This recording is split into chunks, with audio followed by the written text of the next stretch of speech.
Okay, so ready to dive into paradise. Always. Well, this time, it's Phuket, Thailand. You know, those dreamy beaches, crystal clear water. Sounds idyllic. It is, but there's a catch.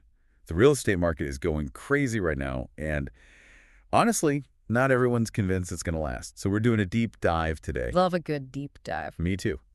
And this one is taking us to a blog post. It's called Phuket's Real Estate Bubble Concerns. Oh, getting right into the juicy stuff. Right. It's from Ocean Worldwide Phuket Real Estate.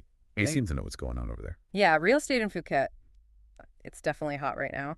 What's wild is that just since the pandemic, average prices have jumped by 25%. 25%. Wow, that's a massive spike. It is, and we're not talking like little beach bungalows here. Think luxury villas, high-end condos, the fancy stuff. Yeah, and we're talking some serious cash. There was this beachfront villa that sold recently. Are you ready for this? Hit me. 180 million baht. Whoa. Okay. That's a whole other level. Mhm. So is that the new normal in Phuket? Mm. Or has the market just gone bonkers? I mean, it makes you wonder, what's fueling this insane price growth? Right. Well, one thing that jumped out in the blog post, foreign investors.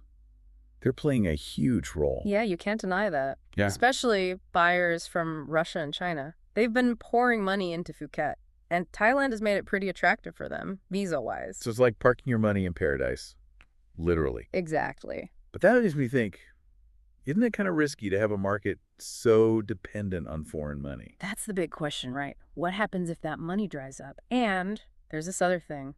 The blog post calls it the Bangkok bellwether. What's that all about? So condo prices in Bangkok, they actually dropped like 22% recently. Big difference from Phuket's boom. Well, it's interesting. So Bangkok could be a sign of things to come for Phuket. Yeah, maybe.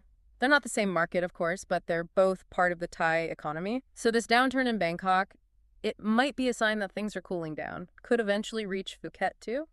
Like a canary in the coal mine. Okay, so we've got these sky-high prices, foreign investors fueling the fire, and now a potential warning sign from Bangkok.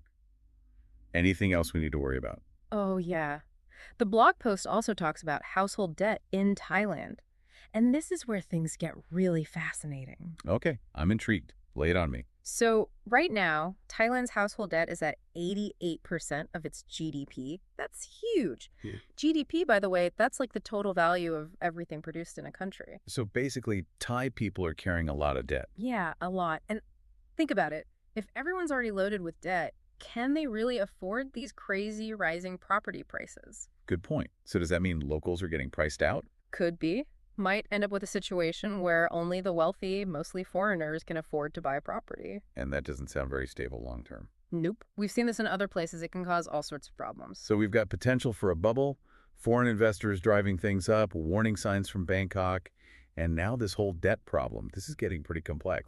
Oh, it gets even more complex. We also got to factor in global events. The blog post mentions the war in Ukraine and, China's economy slowing down. Yeah, because those can have a ripple effect, right? Absolutely. Investors get nervous, they pull back. That could definitely take some of the heat out of Phuket's market. So those global events add another layer of risk to the whole picture. Definitely. It's like you need a crystal ball to figure this all out. Right. Global events, local economics, it's all tied together. And speaking of things being tied together, Yeah. the blog post also brought up infrastructure, which I thought was interesting. Oh, yeah, that's key. You can build all these fancy villas and condos, but if the island can't handle it, What do you mean? well, think about it. If development happens too fast, Yeah. the infrastructure might not keep up. So like roads, water, electricity, all of that. Exactly. And the post mentioned Phuket is already dealing with some of that. Water scarcity is a growing problem, and traffic is getting pretty bad, too. Yeah, that's not the paradise image they're selling. Yep.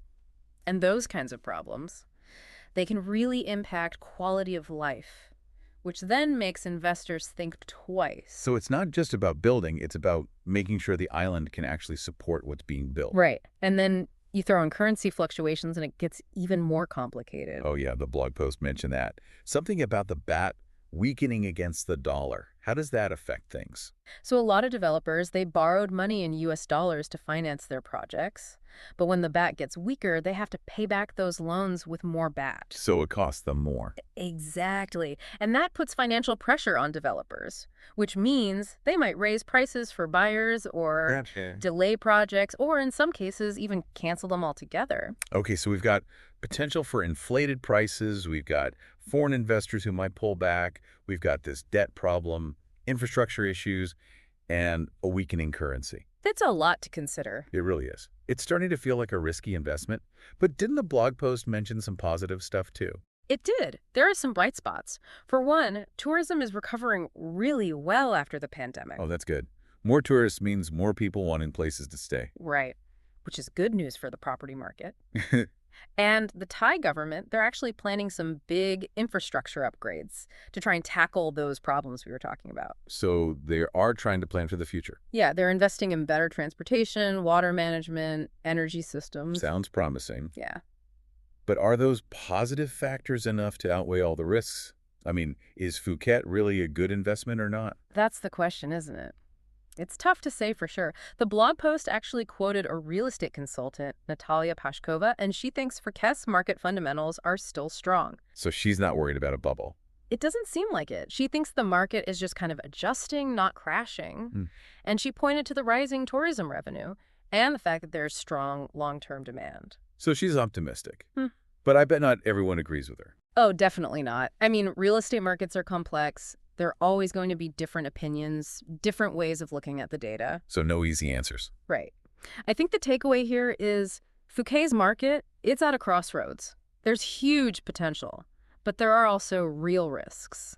So proceed with caution. Exactly. Don't just believe the hype. You got to really do your research. So what should someone listening to this think about if they're considering investing in Phuket? Well, first off, they need to think about their own risk tolerance. Are they okay with a little bit of a gamble?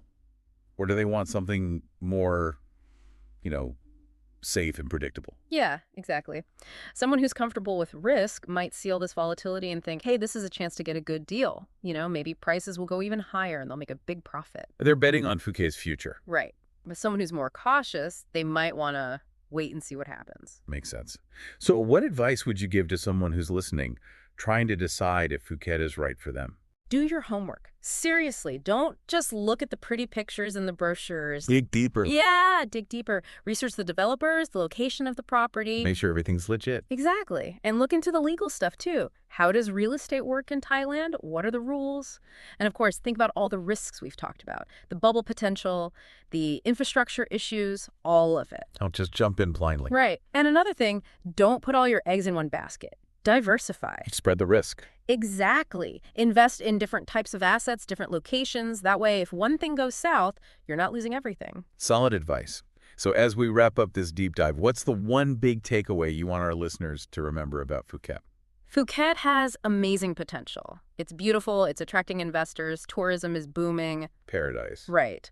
But there are challenges. There are risks. So you got to go in with your eyes wide open. Be smart, be informed. Exactly.